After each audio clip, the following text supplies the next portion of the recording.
Le salarié est-il obligé d'attendre que la situation se dégrade avant de prendre conscience qu'il est impossible pour lui de vivre que de son salaire? Bonjour, je suis Hassan Mété, cofondateur de Positif Impact.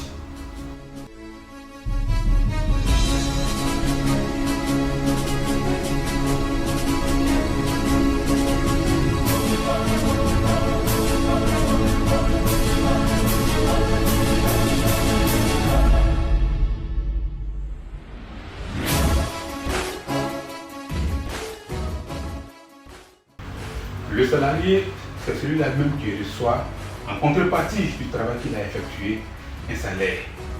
Et ce salaire lui permet de prendre en compte toutes ses charges et il se permet même de faire des économies.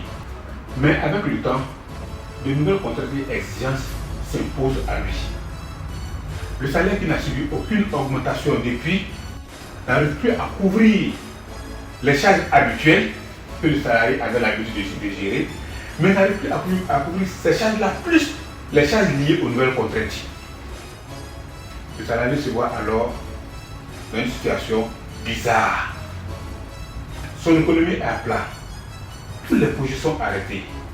Il ne maîtrise plus rien. Il n'a plus aucune visibilité pour le futur. Que doit-il faire en ce moment? Savez-vous pourquoi on est confronté à cette situation? La réponse est claire et nette. Le salaire a subi une diminution. Même si régulièrement, sur les 5 dernières années, vous avez reçu le même salaire net, rendez-vous à l'évidence, votre salaire n'est plus le même. Ce que vous étiez capable de faire avec un billet de 10 000 francs il y a 5 ans de cela, aujourd'hui, il est clair que vous êtes incapable de réaliser la même chose. Votre salaire a subi une diminution. Deux solutions s'offrent à lui. La première, il décide de rester à son poste et entreprendre des petites affaires à côté. La seconde, il décide de rendre sa démission pour se consacrer à son propre business. Dans les deux cas, il devient automatiquement entrepreneur. Dans le premier cas, c'est-à-dire qu'il reste à son poste et il décide d'entreprendre à côté, l'avantage, c'est qu'il a toujours son salaire. Et ce salaire pourra lui permettre de subvenir à ses besoins primaires. Il pourra facilement payer son loyer, payer ses factures, venir au travail, utiliser même dans cet argent pour faire son business à côté. Mais l'inconvénient, c'est qu'il n'aura pas suffisamment de temps pour s'occuper de son entreprise.